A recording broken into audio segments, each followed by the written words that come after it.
to Cassette Connection, the podcast where we discuss music and meaning with the people who make it. My name is Ben, and with me is Alex.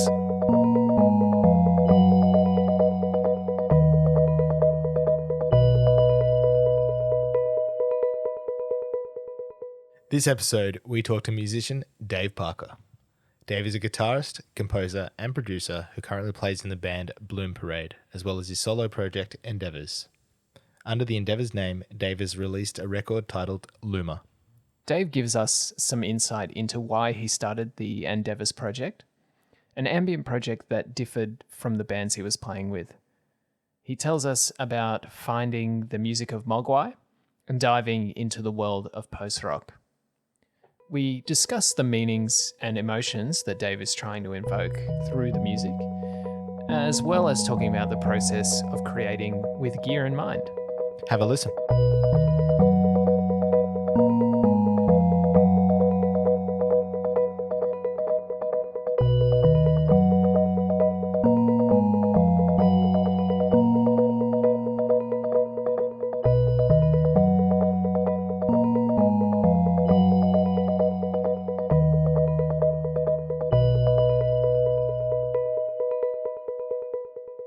Hey, my name's Dave Parker, and I am from the project called Endeavours.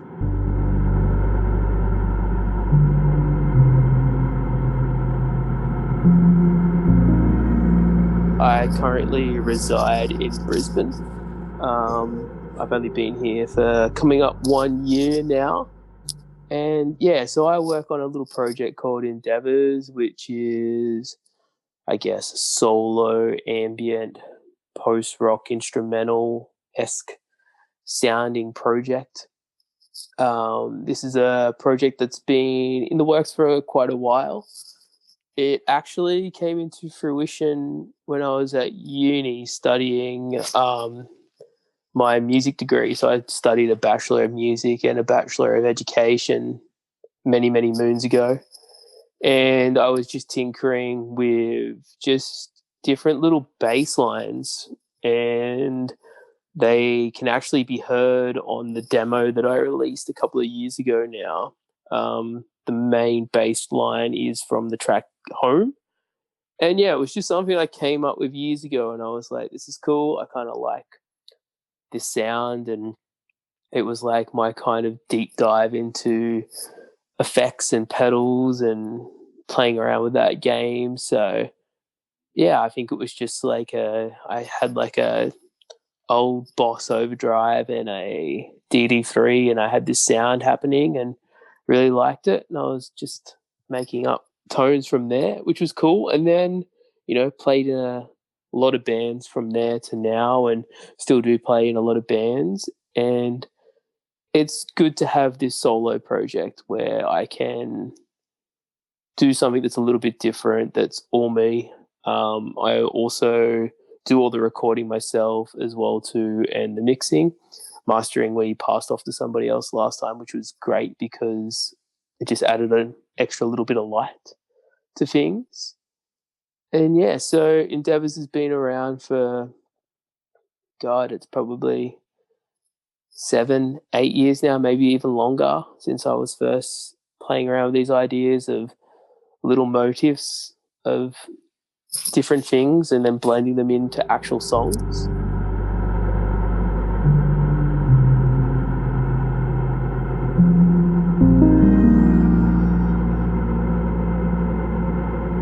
So previously I've been in bands since high school, it seems, doing the standard kind of pop punk covers and whatnot. And then once I moved to Armidale for uni, I met a group of guys there that, had a similar taste in music. It was 2006, so it was a lot of drop D and breakdowns and stuff like that, and heavier riffs. So we were called Halfway Home, and we did some stuff for about 3 years. And then after that, moved into a band that was called The Spontaneous Kevin Costa. And we had a good stint for a couple of years where myself and there was another guy who's now lives in Canberra, Michael Rushby. We were the two main people of that band, and we had a bit of a revolving door of vocalists and drummers throughout the years, which was very much the best way to put it is a Dance Gavin Dance inspired band. Lots of noodling, um, lots of your screaming kind of vocals and stuff like that. And it was really cool. We gigged a lot and learned a lot from that stuff of, songwriting and all that kind of stuff. And then from there, moved into another band called Fresh Nelson, which was it was a really good time. I was only in the band for like about a year, 18 months, and we recorded an EP and we did that. It was like the first time I'd ever been in a proper studio to record, which was awesome. We recorded in Newcastle with a guy called Mitter, who was absolutely phenomenal, like really pushed you to your limits and made you think more about your playing style and stuff like that rather than just like hitting record and taking your money and saying see you later type idea. And it was awesome. It was really good, and I'd never toured before. So we toured like Brisbane and like a lot of New South Wales and Melbourne, stuff like that. And it was great. And then that finished up. And then I was in Sydney, moved to Sydney, and I lived in Sydney for about 6 years, where I was an old drummer by the name of Luke Rogers. He had moved to Sydney pretty much the same month that I did. And we were forever talking about doing bands again and stuff like that. And we met the guys from Oslo who I played with in Fresh Nelson in Sydney, and we kind of stayed mates. I really loved what they did, and we became really good friends from there. And then we started talking about doing a band, which eventually turned into Sweater Season, which was a great project. And that's where I'm pretty sure I met your great friend Pat from Lost Coast when we played in Canberra a few times with I can't remember all the Canberra names, but of course Oxen we played with many a times. So yeah, and it was awesome. We toured, we put a really great EP out that I still love. There's a lot of kind of songs that I have demos of that are just phone recordings, that are songs that may never see the light of day now, that are really good to listen to all the time. And then now I currently play in a band called Bloom Parade. Since I moved to Brisbane, I kind of met Mitch over the internet years ago and had a lot of respect for his band. I thought Bloom Parade were really cool, doing something that I loved with their first EP. And when I first moved to Brisbane, Mitch was sending me these demos and I didn't know what his intentions were. And then, I got back from a Europe holiday and was starting to kick things off in Brisbane. And Mitch had messaged me and said, hey, do you want to play guitar in a band? And I hadn't actually played guitar in a band since high school. So we're talking, good 10 plus years. So it was great to start playing guitar in a band experience. And yeah, so I'm still doing Bloom Parade. We are currently, in the learning process of the EP. The EP is written. Now we're just, tightening things up and going from there. And, we're going to start recording drums hopefully before the year's out. And then we'll move on and do like guitars and stuff like that from home. And, it's really cool. It's an EP that sounds amazing. It's really good to be a part of and great to play guitar in a different kind of band that, it gives you a different outlet again, which is awesome. And I love the music, so it's a plus as well too.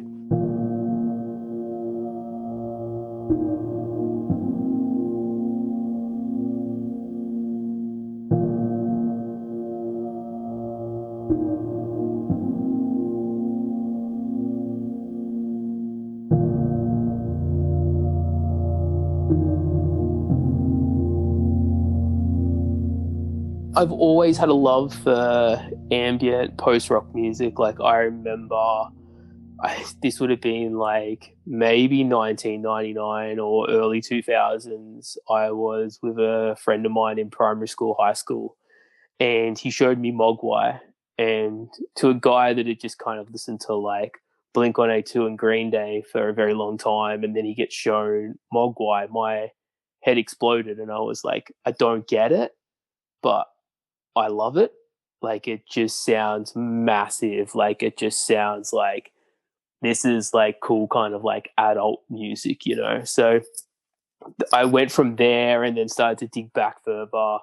And it was harder back then, of course, because there was no Spotify, there was no internet, there was no nothing like that. You were just kind of borrowing CDs from friends and making friends of older friends that had, a more broad sense of music. So, I learned about Mogwai, and then everything kind of branched off from there. And post rock was always something that I loved, and we tried to dabble with it a little bit in the spontaneous Kevin Costner, but it never really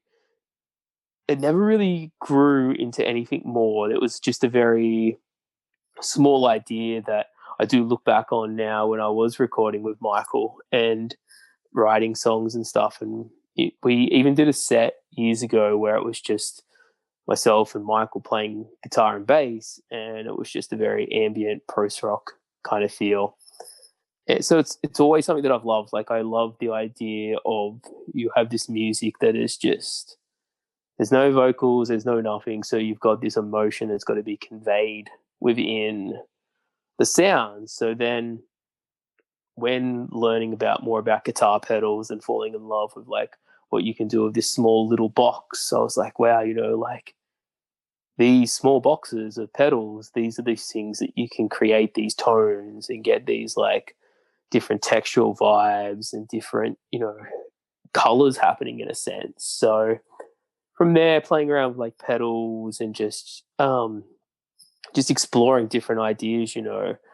So then from having these small little motifs that I was playing around with to being like, okay, cool. So like, how would this sound if I did this and then put it in a loop pedal and then just kind of just strummed one chord and let it ring out over the top of these noodles? And I was like, this is cool. This delay is doing something weird, and there's all these little things happening and stuff like that. So it was like learning about looping and doing all these little things like that I started to like hear different things within the sounds. And I was like listening to more ambient music and finding like a lot of like the newer stuff, that like bands were putting out. And like, I remember seeing Sleep Makes Waves, like, oh, they were like super young. They played Rad Bar to not many people at all, and it was awesome. And I was like, wow, this is cool. This is just so much energy and so much happening within such a small little grouping, So why can't I kind of do that, Like, and then this is like something that I can explore. And I'd always wanted to make it a full band, and I still do have the idea of one day making Endeavours a full band and doing like, a lot more of the louder stuff with, another guitarist, bassist, drummer, and, a keyboard or something like that. But at the moment, it's just very much myself hanging out, just playing with pedals and writing riffs and just different chordal stuff. And yeah, I remember like I had heard the first Daughters record, If You Leave, and I just loved the way that these chords sounded with like these long like reverb trails and stuff like that happening. So I was like learning about the chord shapes that they were using and how I can use that within my playing to get like a similar sound. So that were very much like the first kind of thing that I started mimicking when I was like playing around with pedals. And then having a major love for This Will Destroy You as well too. So that sound of, having these really quiet sections where there's nothing happening really, and then you get this big sound of just wall of sound, and I've always loved having a bass that sounds like bigger than the guitar. So you've got like just a lot of distortion and reverb on your bass, and you're playing all four strings at once, and you get this big sound with like a light guitar wash underneath and stuff like that. And yeah, so I think it was like that original love of and exploring of just distortion pedals and reverbs and delays on bass, and then taking it to guitar, and then starting to learn how to record and going, okay, cool. Like I have this like section that I can span out now. What does it sound like? Where am I going to explore from here? What are these little undertones that you hear that come out in a reverb pedal that you may not hear, and using different effects and messing around with it. Like I have a big love for the old Blood Noise pedals, which are, modulation at its best. And you just have these quirky little ideas that happen in the pedal that you sometimes hear that you may not hear when you're playing with until you record it and listen back, and you're like, oh, there's underlying little things that you can go and explore later on and take the melody from there and then use it in that song or in another song and branch out and stuff like that.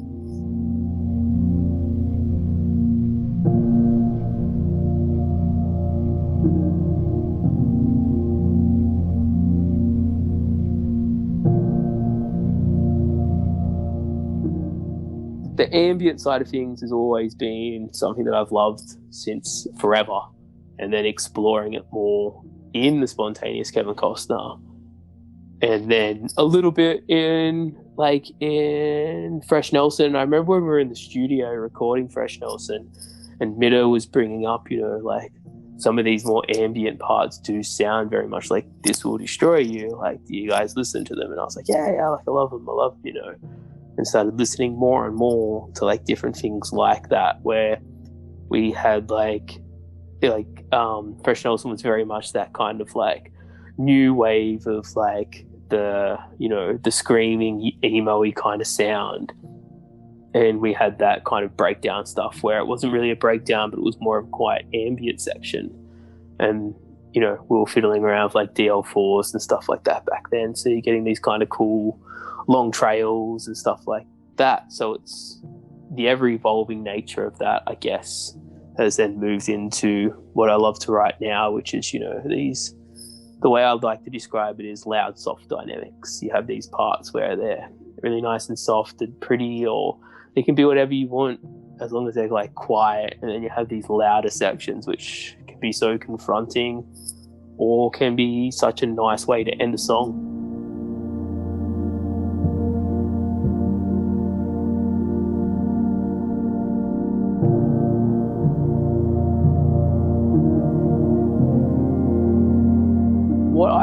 What I really believe how Endeavours kind of became just like, right, this is going to be me solo working on these things, is I really wanted to learn more about like music production and stuff like that.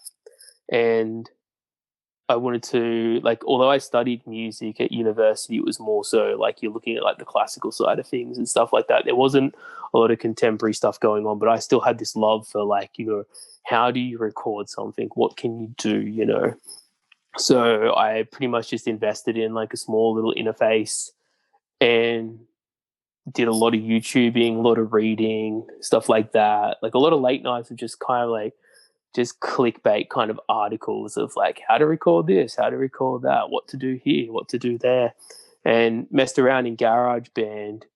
And as I was like messing around more and more with just with like little ideas that like I was enjoying with Endeavours, I was like, I like this as like a solo entity. Like it's very much, it doesn't need to branch out at the moment. Like I like that I can take my day off from work when I'm not at work, and I'm not structured to be hanging out in a room with a bunch of other people to like write and record. Like I don't feel like I have to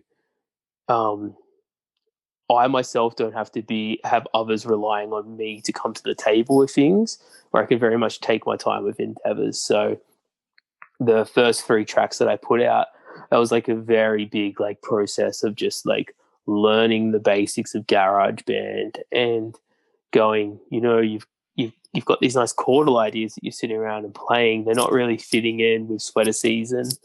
They're not really fitting in with anything you're working on at the moment. Why? And I was trying to like look around for people that might have been interested in it, and I was like, you know what, like this is just going to kind of be cool to explore something on my own and learn something on my own. And I think it's been great. Like I've learned a lot more about like my style of playing and what I do love to play, and then also to how to record and like different things that I like to hear. Like it sounds so bad, but like I'm a bit of a prick when it like comes to like hearing different things. Like I can listen to like say like one of my favorite bands in the world and go, you know what, like that just doesn't sound right. Like there's something missing within that mix. Like I was forever listening to albums and going, where's the bass? You know, why can't I hear the bass player happening? I can hear the low end, but you actually can't hear that sound of a bass guitar there, you know. And I wanted to do something like that where it was sounds that I like to hear. So hearing these moody guitar lines mixed with a heavier bass line that, you know, it just sounded like me, that it began as just like writing for me. And I was originally just toying with the idea of never releasing it, just having music for myself to just listen to. And then started sharing it around with a few people, and they were like, "No, this is, you know, this is cool. This is something else." Like, and started playing around with different ideas from there. And I was like, well, I like what I'm doing.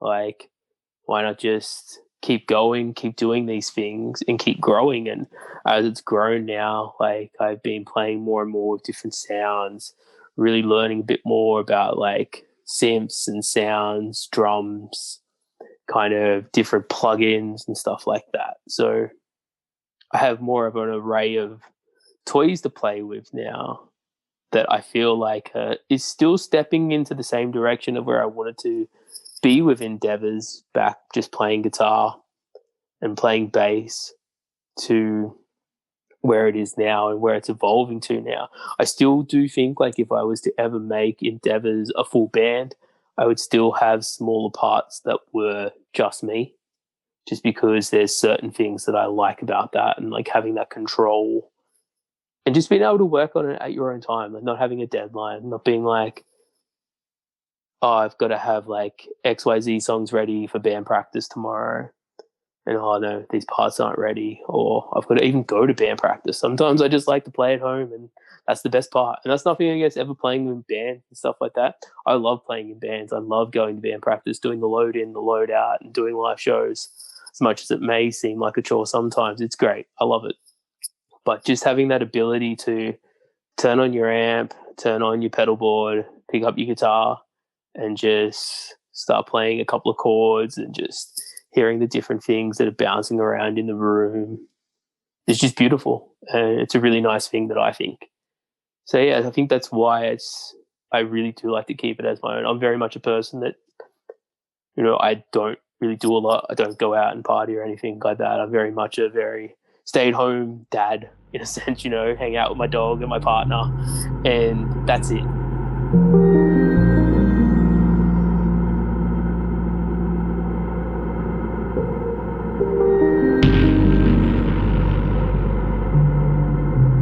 For my writing process, it originally just started out with, you know, just a small idea, like just fiddling around with the bass and like hearing these notes and like just playing with different things and exploring, to then it then moved into like mainly everything now is written on guitar. And it's just, I start with just a basic chord progression of sorts and just keeping very much that the daughter chord progression sound of sorts. And I remember it wasn't that long ago, it was coming around to finishing up the recording process for our split, and then still writing and recording for the new release as well too. I was listening to the La Dispute podcast, and they were like digging into how they're writing their new project for the Here stuff, and they put it in a really nice manner which touched me. And then it kind of did sound like something that I was doing, but then it's given me a little bit more of a refining tool for how I'm writing now. And he was saying that Chad, the guitarist, was saying how he sees his music as as the song as a blank wall, and he's the painter. So he'll put the paint down first, and the paint can go down on the wall, but the paint can't be removed from the wall. So everything you write goes into that song in a sense, but never comes off. You can alter the paint and alter different things, but it still stays within the body of the track. And that's how I've always kind of thought about things of like, you get this one guitar line and leave it and then just paint over the top and do different little things that, pop and do different things throughout. And I was struggling a little bit with writer's block, as you do, and just looking for different means to write and hearing that. And I was like, that's really cool. Like I've got, 7 or 8 Logic projects that are just sitting there of just like guitar parts that are just like 4-bar chords or 3-bar chords and stuff like that, or some piano stuff that like I've just liked the sounds of these chords that I haven't done anything with. And it was like, okay, let's just stretch these out now and stretch them for 5 minutes plus. And this is the main paint on the wall. And now it's about adding the little things to it. What does this part need? What does this part, what doesn't need to be here? Is silence going to sound really good here? So usually it starts with that one guitar part or that one piano keyboard sound. And then I'll usually start playing around with like putting just a basic drum pattern over the top to just give myself like a little bit more timing and think, okay, what can sound better here? Like if there was to be a drum beat over the top of this section, which with 9 times out of 10, I'll just delete the drum track at the end. And there isn't a drum track on some of these songs just because I don't really like it. But it's playing with that idea that if there was something there, where would it interlock? Where would it not interlock? If there's a kick and snare happening here, should I, play a guitar part that leads into that as like a leading note or a passing note? And just all those different little things of different things fitting in a sense. So yeah, it's very much like a building block, like Lego. And that's what I love about like looking at like Logic, and you see all these like little blocks of recording and they just all stack on each other so nicely. But then sometimes it's cool to turn one of those blocks off for a minute and hear what happens there when that's not there and go, oh, cool, like those chords aren't there, but how does this guitar part sound on its own? And then, sometimes you might steal that guitar part, chuck it in another song, and then you've got this really nice idea. So, and that's what happened with the 2 tracks from the split. Was they were actually, I think they were roughly about 4 songs that I had sitting there. And I started to listen to them a little bit differently and started playing with some of the leading parts for the keyboards happening in different areas and mixing them together and going, these were all very much intertwining. And then that's what happened with that reflection process of, I was reading this comic book called Gideon Falls, where it's about these 2 parallel worlds that come together. And I was like, wow, this is really cool. I'm reading this comic about this. And then I've got these 4 songs that have now become 2 songs. And they weren't together in a sense, but now they are together. And it sounds really cool. But, how can I also link them so they sound together as a whole, the 2 tracks? So, yeah, it's awesome. Like just starting with bare bone stuff and, 9 times out of 10, it's just I turn like a reverb pedal on with like a light trail with tremolo underneath and just play some big open chords and just, yeah, things that works, things that don't work, and just go from there.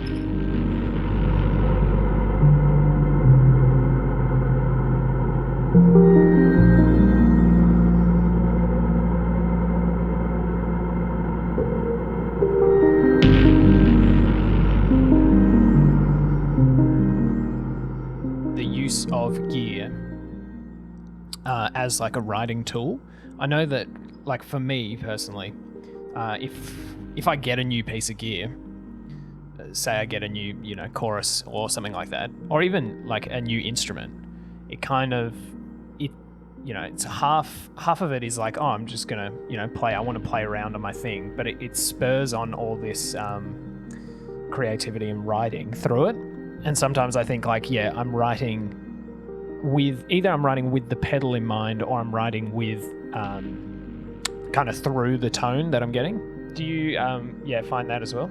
Yeah, so like I've like been buying and swapping pedals for years and stuff like that, and have had a lot of different things over the years. And it wasn't until a while ago that like gear clicking and like going, oh, okay, like this, I brought this pedal and like I've written this song with this pedal has happened. And it was when I got the Old Blood Noise Procession delay, and I remember just messing around with it and just playing some chords and having this mix of the reverb and turning the volume all the way up, so you've got this completely wet attack. And I was like, wow, this is something that I've never known how to do, and I can finally do it, and it's amazing. And from there I was like writing these, that's pretty much how like I wrote the 3 guitar parts for the demo release, was just playing with this idea of having 0 attack and the chords kind of like swooping in and out in a sense. And yeah, it just sounded amazing. And then from there, like gear is like definitely played a big part in the Endeavours stuff. Like I love guitar pedals, and I think they're great. I think they're absolutely amazing. You can't have enough guitar pedals.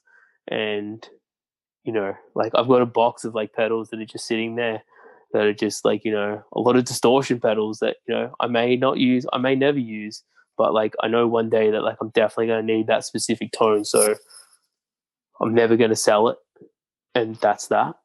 And I've gone through regret of like having pedals throughout the years and selling those pedals, and then writing stuff now and going, holy shit, like I wish I had that EHX bass synth right now to play with this, but I let it go 10 years ago. So, can't do it.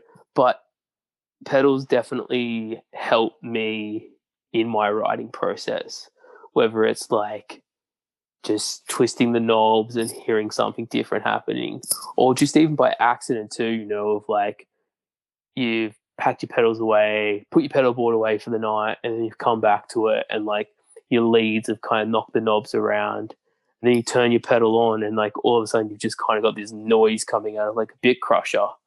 And it's like, that's sick. Like quickly get the computer on. I need to record that sound, and I'm just going to sample it and use that later, which is awesome, And then like different, even like years ago, I brought a short scale bass because I'm not the tallest guy in the world. And, my other bass is like a Epiphone Ripper, which is massive.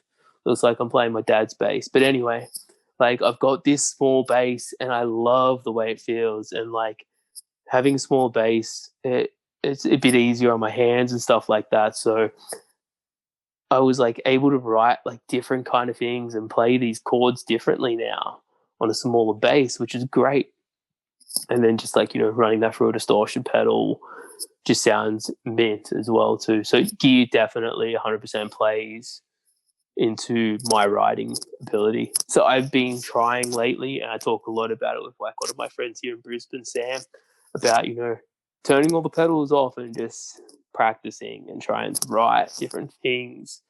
And it's great. It is good to do something different like that and push your brain to think outside of it. But for me, it's like, yeah, like if I turn a pedal on or if I get a new pedal, it's like, this is sick. Like, what can I write new with this? And 9 times out of 10, if I get a new pedal, I've definitely written a new guitar part or just a new sound, that a tonal sound that I'll just record and sample and then use later on.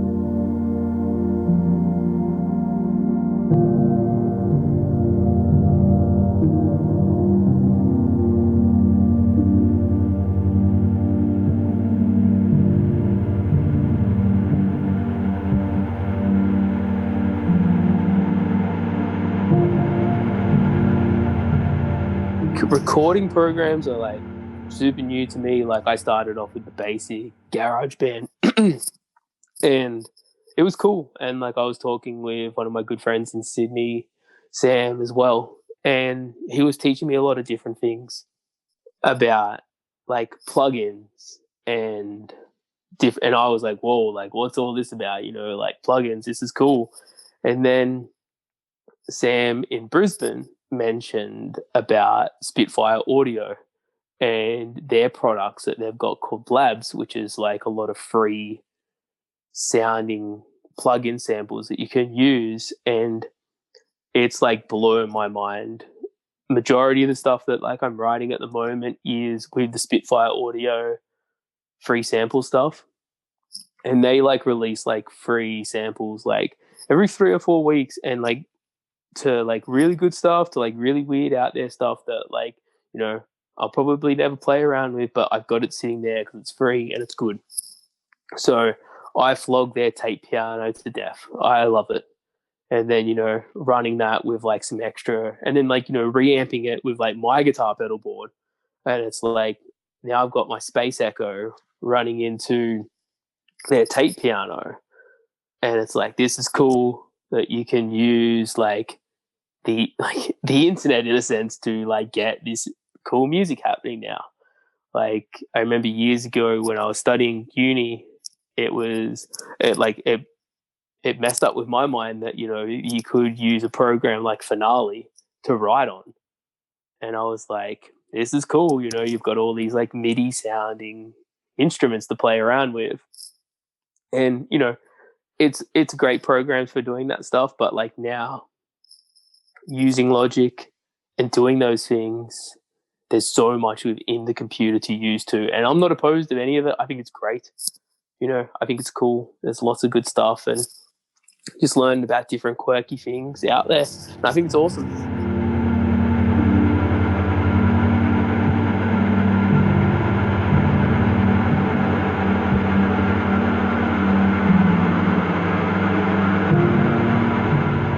I love that idea of like tone and texture being like two completely different ends of the spectrum. Like tone for me is like, I pretty much, with my bass stuff, I love what Brian Cook does. Like whether it's Brian Cook in These Arms of Snakes, Botch, or, you know, now Russian Circles, and even some of his stuff in Sumac. It's awesome. Like that is what I want in bass playing. I want heavy. I want it to kind of come forward at times, but then also be in the backbone. But you can still hear that bass. Like you put on a Russian Circles record, you can hear that bass. Like even some of those early like These Arms of Snakes and Bosch records, like you know that bass is there, and that's sick to me. Like, and it's the same with Eddie from Thrice. You have this very up the front bass that takes control, and it works. And that's what I like to do with bass, with recording. Like at heart, I still love playing bass. Bass is great. There's so much you can do with it without just like sounding like a standard bass player. But then like when it comes to guitar, it's very much, it's very much like what Igor's doing from Daughter and stuff like that. It's, you know, I want it to be very minimal and have room to breathe. And same with like the guitar from Manchester Orchestra. You know, there's lots of, you hear these chords being played, and then, you know, that's where it comes into texture for me too, as you get the one chord ring out, and then where does it go? Is there going to be silence at the end of that, or is there going to be interlocking? Is there going to be extra stuff played over the top? Do you want to beef the texture up and have lots of layers happening, or do you want to have something so simple, which is what I love? Like I love just having such a simple, like full zero attack on the guitar with some reverb and sometimes just like a light bit of distortion. And yeah, like that's what I love. It's just very simple. And yeah, like I don't really like, I think like a lot of those like different Thrice records where they play around with like not quite ambient stuff, but it's not heavy and full confronting. And yeah, same with like daughter. That's pretty much like my guitar tone that I love. It's just this nice kind of clean reverb sound, but then playing with the idea of texture, of silence, of, you know, yeah, just space in general, I guess, is like, and that's such like a shit thing to say in post rock and instrumental and ambient, space and all this. But what it can do, what it sounds like is awesome. But yeah, guitar playing for me is just, yeah, very, very big, I guess is a good way to put it. But not big in the sense of like mono or sun and stuff like that. It's just like the guitar has like a big presence about it.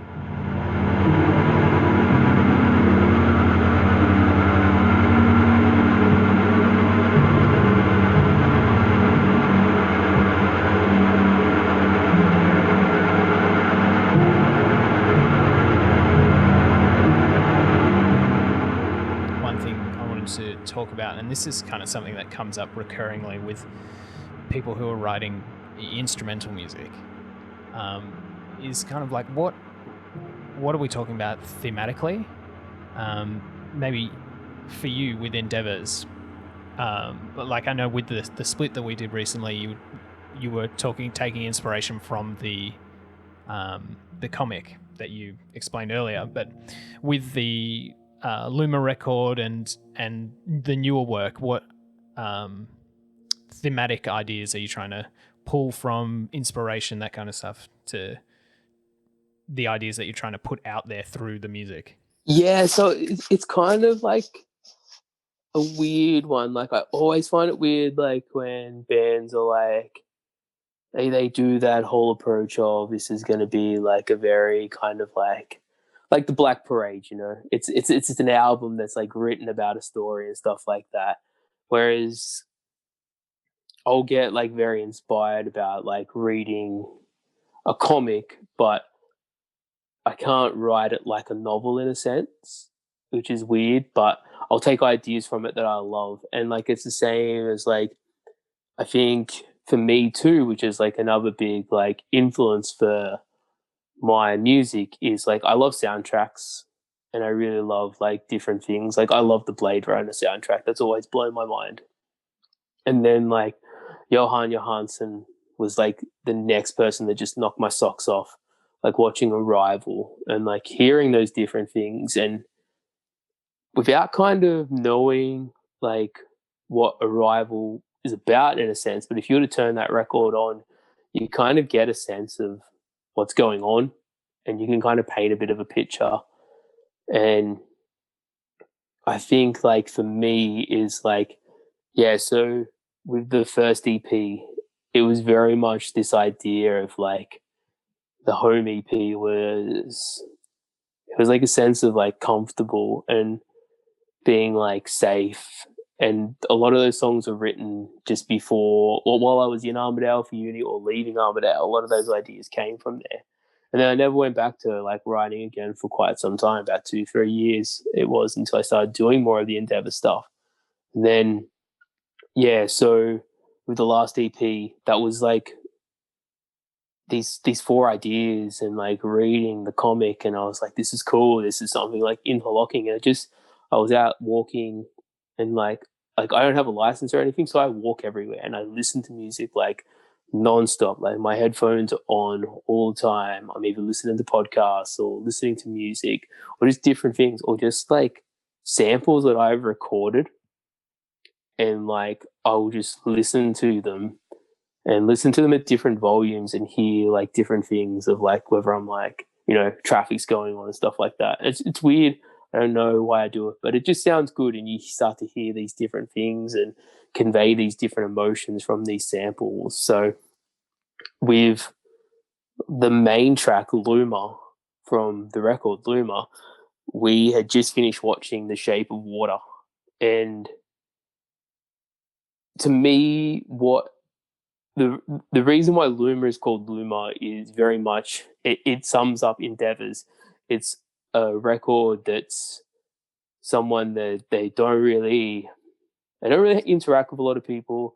Like, I'm a very much homebody person, and that's me. Like, I have friends, I talk to people, and I love talking to people and stuff like that. But like at its basic core, I'm pretty much a homebody that doesn't do too much, and that to me then stemmed from like watching The Shape of Water and seeing this character, that is this fish like it's a mutant fish. It's a fish out of water in a sense, and he's having the soundbite that I actually took from The Shape of Water is the old man is talking to the fish as it's in its bath, and they're having this conversation about not really knowing who they are and not knowing anyone and stuff like that. And I was like, this resonates really well. And I had these chords that they just they had a bit of a lonely feeling to it.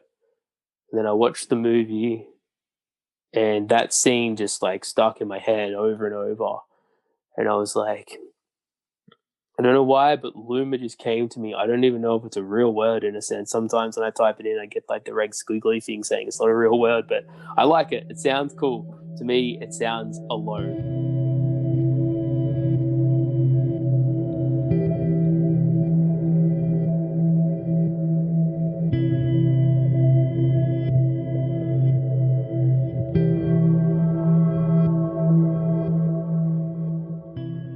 Taking that sample of sounding alone and talking about being alone is very much like that record. To me, it sums it up. And it's, some people might think, oh, that's sad, but like that's the way I like my life. Like, I'm a simple little person. Like, if I could have a life where I lived on a farm and just played guitar all day, and I was there with like my current dog and some more dogs, and of course, like, my partner, and just lived the perfect life where it was just very simple and did all of that, that'd be great. Do you? Because I don't know what happened to me. I don't know. I look in the mirror and the only thing that I recognize are these eyes and this old man's face. Like, the reason why I do call it Endeavours, and a lot of people joke and say, you just took the name from the guitar pedal, because you love old blood noise Endeavours, but it's not. It's actually because of, like, I feel that it is like, it's like my endeavor of a sort. It's like an adventure, and like these my endeavors and these sounds are like different things that, to me reflect different things that I hear. And so like with this next record, it's very much like it's a reflection of like influences, the like different things that I've learned and different music that I've like come back to fall in love with, or new stuff that I've heard that like I've really fallen in love with. And you kind of you get these weird connections when you're like writing music, and you go, and then you give them these silly names in pre-pro, like something like related to like there's some song called Sharks Keep Moving, which is just like a rip off of like that band Sharks Keep Moving, but it doesn't sound anything like it. But to me, when I hear that track now, it does sound like I get this weird imagery of sharks moving in an assembly line. So it's like these weird kind of little connections that just go on and on in my brain. But then this new record also too, like, it to me it's getting away from the hustle and bustle that Sydney was.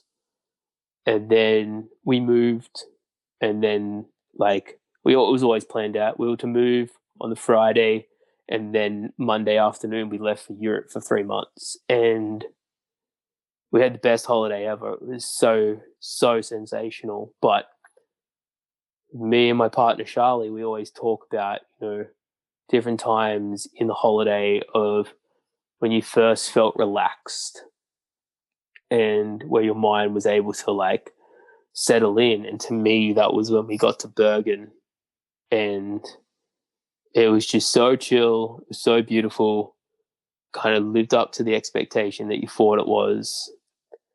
And my brain, like for the first time in a very long time, had a sense of emptiness, and there wasn't any clouds, there wasn't anything like that. So now I guess in a sense this record is very much about like a clear slate of mind, and but also too there's complications and stuff like that. There's always things happening in your brain, but it's very much like a EP with like room to breathe. And then that's where the Norway very much sticks in mind. So like when I close my eyes and think of Norway, like I weirdly like see colors and stuff like that, and then like I'll play guitar and like hope to get those sounds that kind of reflect color. And that's super weird, but it just kind of happens, and I just do it, and it works out, and it paints a picture for me that I can relate to. And that's the same with everyone that like writes music. Like someone can write a song about something, and then someone will take it and think something totally different about it. And that's what I love about instrumental music is there's no lyrics there to paint the picture. That can mean nothing in the world, but someone can maybe pick it apart and like convey a story and write a story. But for me, it's more so like emotions, feelings, and color and influence rather than like I'm going to sit down and write a concept album in a sorts. Or the concept might find me like when I was like writing the 2 tracks and having these 4 tracks that were spread out, and then they came together, and I was like, oh shit, this is kind of like Gideon Falls. This is cool. And having that eureka moment going, this is awesome. You've got these kind of like little characters happening within the songs, and then like different tonal things happening where it's like, oh yeah, that kind of reminds you of like all like the little bits and pieces like falling off the wall in that issue of Gideon Falls.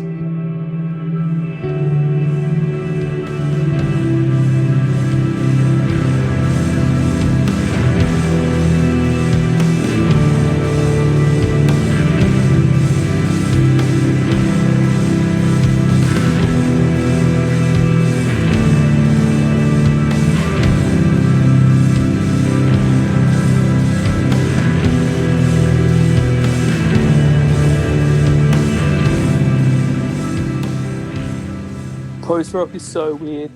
I always think it's like, sometimes it's like a dirty word.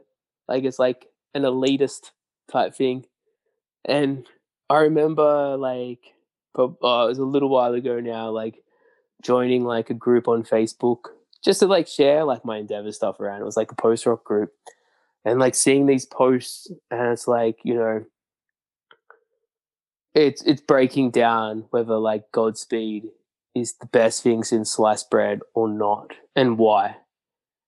And it's just like, it's just fucking music, hey? Like just like it's just music that like is so nice to like that can set different moods and be so many different things. And it's so funny to like I rarely log into Facebook these days. I usually just am on there scouring for cheap gear majority of the time.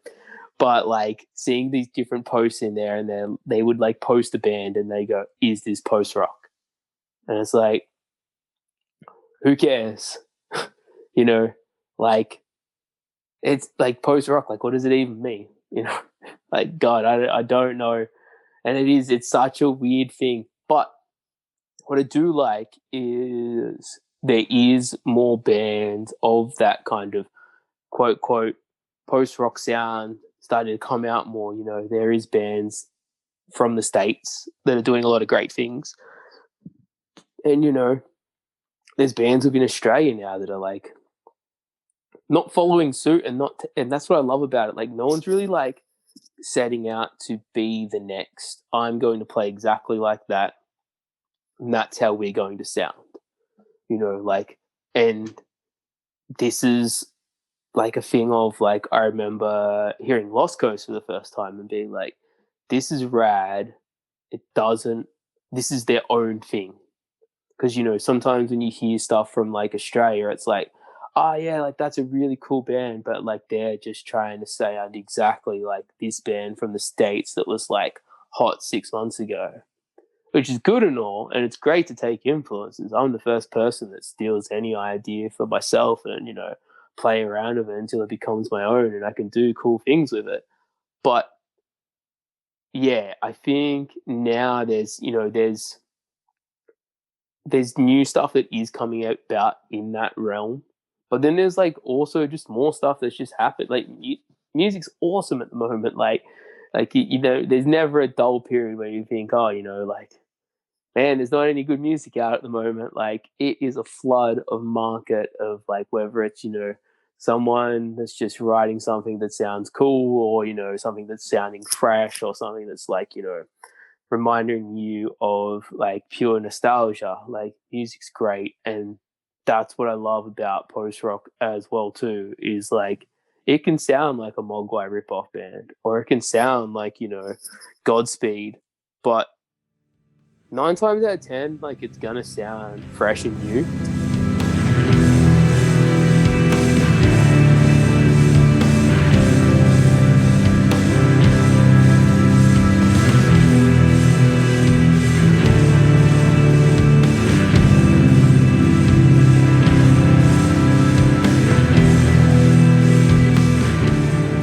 I kind of go up and down, but I think one thing that I personally kind of appreciate about the post-rock moniker is that it can encapsulate a lot, just in terms of like even like instrumentation. Like, one of my favorite groups is Slowest Runner in all the world, and they're like, you know, they have these like sections where it's just like cello and piano, and then it'll go into like these big piano breaks and then just come back.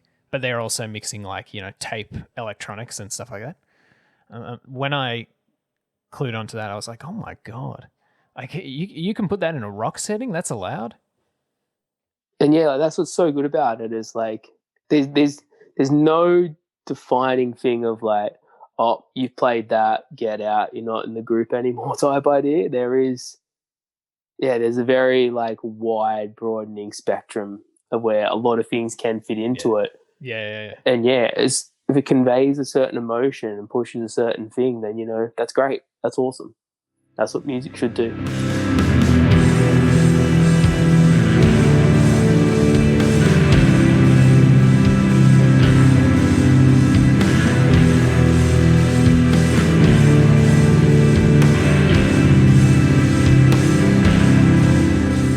The live thing is so hard. And like, I'm currently at an idea of maybe I don't do live shows anymore unless it's like what we done for Twitch a while ago, which was, it's so much easier where you can sit down and have it all in front of you laid out and not have someone standing there in a room looking at you. And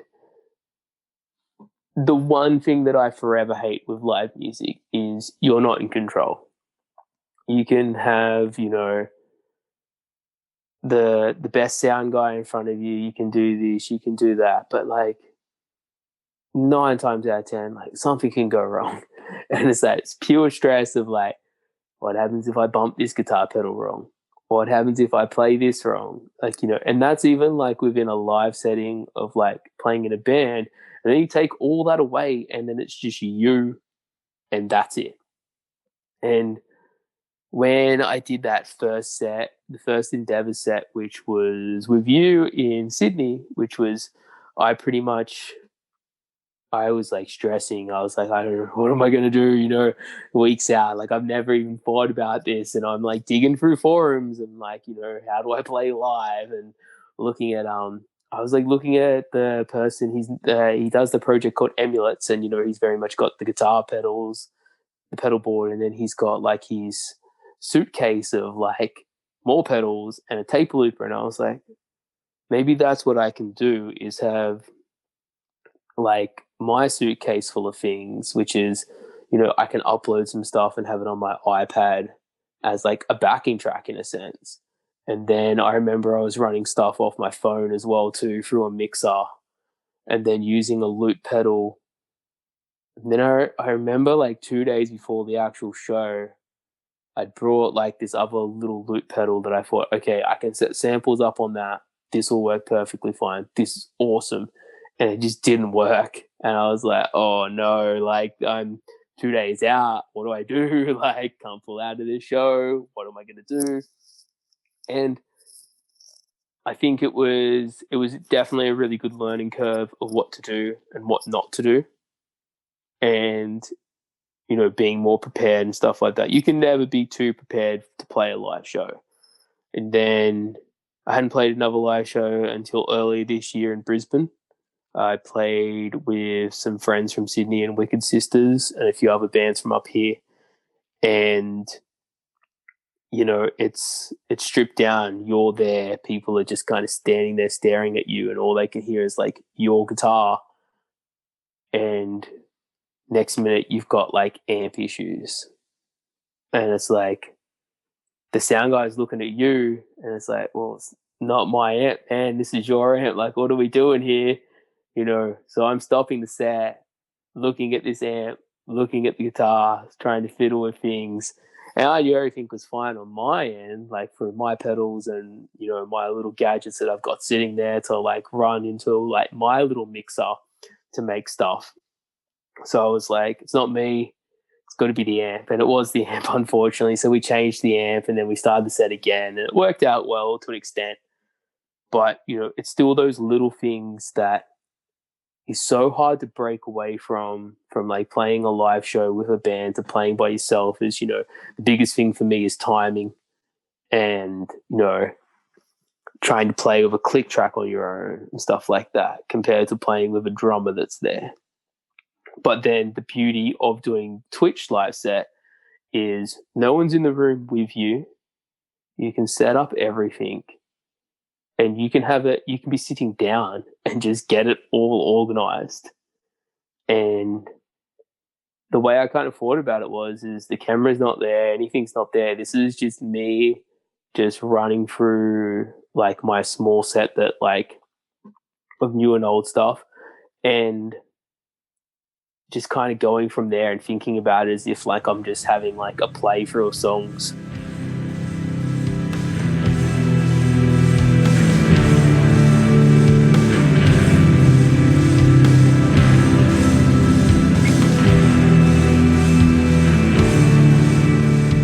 Do I do another live set and play lively in front of people ever again?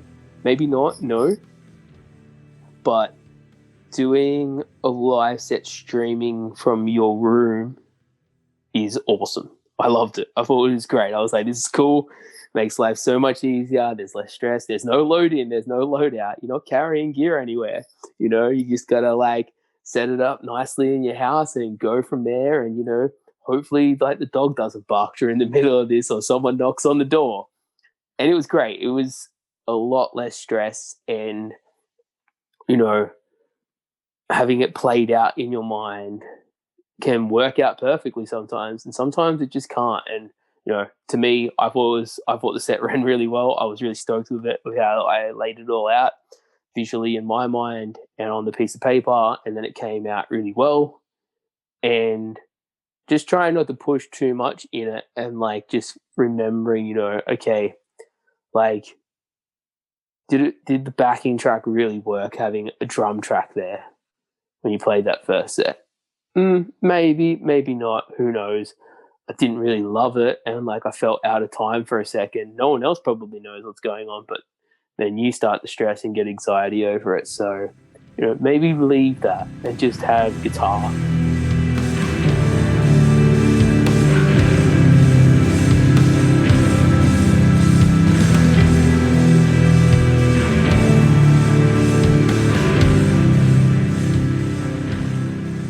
One thing I like to ask is, what are you listening to at the moment?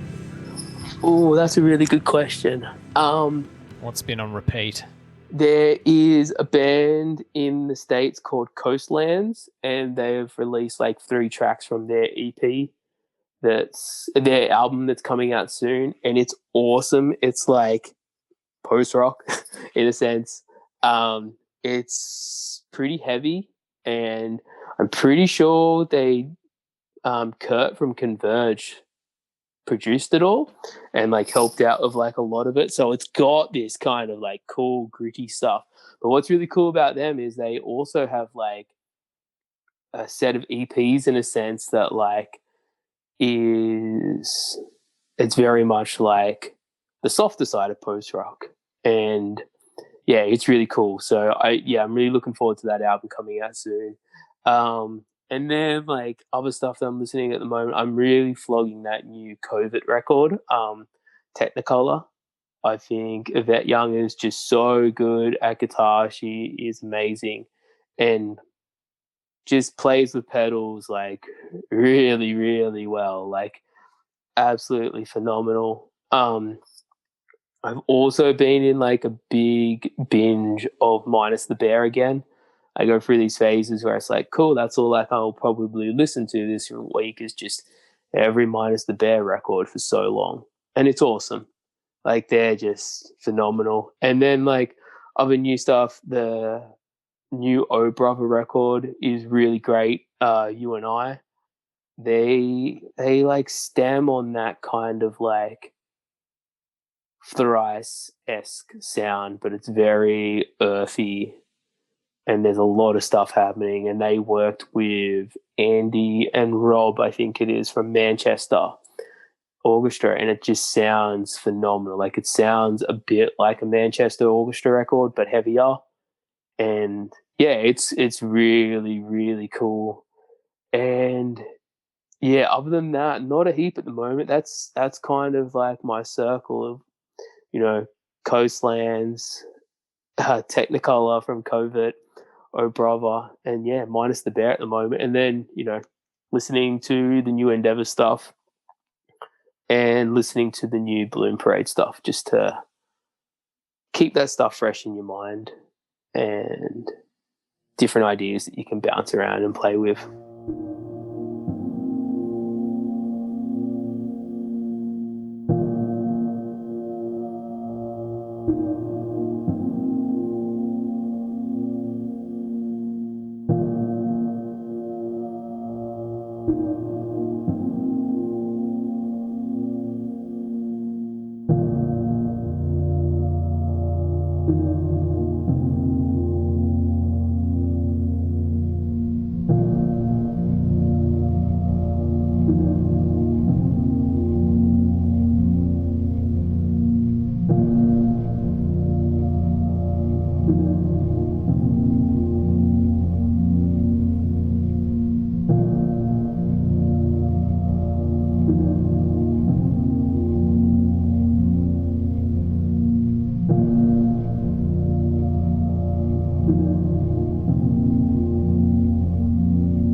That track you just heard was Gideon off the Endeavours Soft Hollow Split EP. You also heard the track Falls and Loomer off the album Loomer. Ben Harb Analytics Pty Ltd. What can you tell me? What analysis do you have for me? I just got to go and check the database and I'll give you my analysis. No, I thought that was a great episode. Yep. I thought that was a great conversation. I really like talking to Dave because talking about post-rock and ambient music is what I like to talk about. Obviously, big fat disclaimer, I was part of that release that Gideon and Falls were on. Shameless self-plug. Shameless self-plug. So if you haven't, you should go and buy it on Bandcamp. On Dave's Bandcamp, actually, on the Endeavours Bandcamp, and stream the songs if you want to. But no, I thought that was a great conversation. I love talking to Dave, and I feel like Dave and I have a very similar writing style, approach to writing, and that kind of thing. I think it kind of lines up a lot with the Lost Coast stuff. Yeah. And yeah, it was great. Like, you know, we knew about Dave's work and we were doing a show up in Sydney and we wanted, you know, just kind of stack it with as many of the kind of similar stuff that we could. So we got Dave on board, and then, yeah, seeing him play live as a one-man band, basically, you know, it's pretty different. I always find it interesting when you're that kind of in the box producer. You're alone in your room. You write a song. The song is a full band structure. How am I going to play it live? Yep. Unless I get a band. Well, no, you don't have to get a band. You can do it in another way. But yeah, I guess that's one part of it. But it was a great show. I don't think that Dave should stop playing live, though. If he does feel that way, that's fair enough. But no, it's great. Yeah, like I said, there are a lot of similarities there. Writing wise, conceptual wise, even influence wise. I hear a lot of the Mogwai influence in the Endeavours work. Totally. But yeah, it's great. Great conversation. I want to thank Dave for coming on the show, and I want to thank you for listening. And if you haven't already, please subscribe to Cassette Connection. We are on Spotify and Apple Podcasts, or wherever you get your podcasts. Leave us a review on Apple or follow on Spotify. Go onto our YouTube channel and subscribe there. There's so many places you can find this podcast. But until next time, thank you and see you then. Bye. Bye. Cassette Connection is recorded and produced by Ben Harb and Alex Ferrugia. For more information, head to our website, cassetteconnection.com. You can follow us on Twitter and Instagram at Cassette Connection. And if you would like to be featured or just want to get in touch, our email is contact@cassetteconnection.com.